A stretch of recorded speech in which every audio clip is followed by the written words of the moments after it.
अब हम शुरू करेंगे 17वां अध्याय। संबंध सत और असत क्या है, इसको आगे के 2 श्लोक में बताए हैं। व्याख्या। अविनाशी तू तद्विद्धि। पूर्व श्लोक में जो सत असत की बात कही थी, उसमें से पहले सत की व्याख्या करने के लिए वह तू पद आया है। उस अविनाशी तत्व को तू समझ, ऐसा कहकर भगवान ने उस तत्व को परोक्ष बताया है। परोक्ष बताने में तात्पर्य है कि इंद्रियों से देखने वाले इस संपूर्ण संसार में वह परोक्ष तत्व ही प्राप्त व्यक्त है, परिपूर्ण है। वास्तव में जो परिपूर्ण है वही है, और जो सामने संसार दिख रहा है वह नहीं है। वह तत्पद से सत तत्व को परोक्ष रीति से कहने का तात्पर्य वह नहीं है कि वह तत्व बहुत दूर है, किंतु वह इंद्रिय और अंतःकरण का विषय नहीं है, इसलिए उनको परोक्ष रीति से कहा गया है।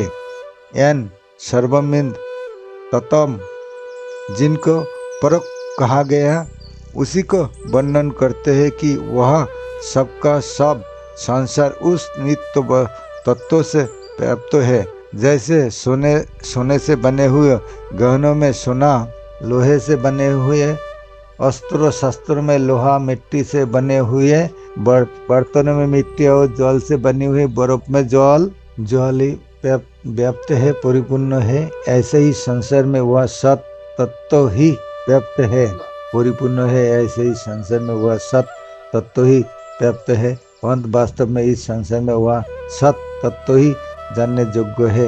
वह शरीरी अव्यय अर्थात अविनाशी है। इस अविनाशी का कोई विनाश कर ही नहीं सकता, परंतु शरीर विनाशी है, क्योंकि वह निरंतर विनाश की तरफ जा रहा है। अंत इस विनाश को कोई रोक ही नहीं सकता।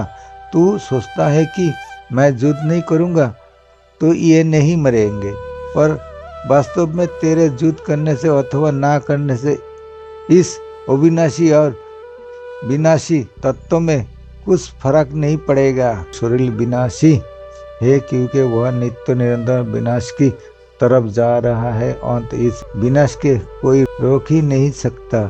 तू सोचता है कि मैं युद्ध नहीं करूंगा तो ये नहीं मरेंगे, पर वास्तव में मेरे युद्ध करने से अथवा ना करने से इस अविनाशी और विनाशी तत्व में कुछ फर्क नहीं पड़ेगा। अर्थात अविनाशी तो रहेगा ही और विनाशी का नाश होगा ही। वह अस्त पद से सत तत्व को ईदोतात से कहने का तात्पर्य है कि प्रतिक्षण बदलने वाला शरीर में जो सत्ता दिखती है वह इसी सत तत्व की ही है। मेरा शरीर है और मैं शरीरधारी हूँ, ऐसा जो अपने सत्ता का ज्ञान है उसी को लक्ष्य करके भगवान ने वह अस्त पद दिया है। परिशिष्ट भाव। व्यवहार में हम कहते हैं कि वह मनुष्य है, वह पशु है, वह वृक्ष है, वह मकान है, आदि है। आदि तो इसमें मनुष्य, पशु, वृक्ष, मकान आदि तो पहले भी नहीं थे, पीछे भी नहीं रहेंगे तथा वर्तमान में भी प्रतिक्षण अभाव में जा रहे हैं, परंतु इनमें है रूप से जो सत्ता है वह सदा यू की यू है। तात्पर्य है कि मनुष्य, पशु, वृक्ष, मकान आदि तो संसार असत है और है अविनाशी आत्मतत्व सत है। इसलिए मनुष्य, पशु, वृक्ष, मकान आदि तो अलग अलग हुए, पर इन सब में है एक ही रहा। इसी तरह मैं मनुष्य हूँ। परिशिष्ट भाव।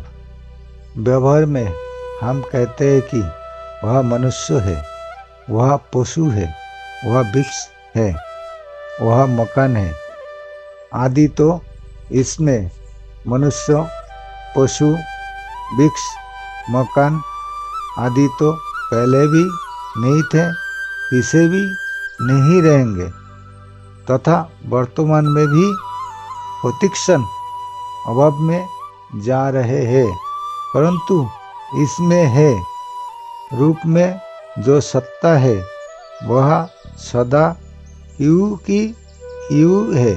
तात्पर्य है कि मनुष्य, पशु, वृक्ष, मकान आदि तो संसार असत है और है, अविनाशी आत्मतत्व सत है।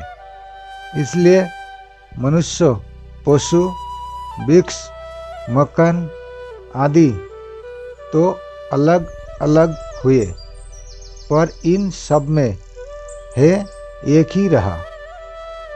इसी तरह मैं मनुष्य हूँ, मैं पशु हूँ, मैं देवता हूँ आदि में शरीर तो अलग अलग हुए, पर हूँ अथवा है एक ही रहा। यन सर्वमिद ततम, ये पद वह जीवात्मा के लिए आए हैं और 18वें अध्याय के 22वें श्लोक में तथा 18वें अध्याय के 46वें श्लोक में वही पद परमात्मा के लिए आए हैं। इसका तात्पर्य है कि जीवात्मा सर्वव्यापक परमात्मा के साथ साधर्म जो है, अंत जैसे परमात्मा संसार से अलग है, ऐसे ही जीवात्मा भी शरीर संसार से सत स्वाभाविक असत है। असंग है पुरुष विहदा, जीवात्मा की स्थिति किसी एक शरीर में नहीं है, वह किसी शरीर से चिपका हुआ नहीं है, परंतु इस असत्य का अनुभव ना होने से ही जन्म मरण हो रहा है। नमस्कार।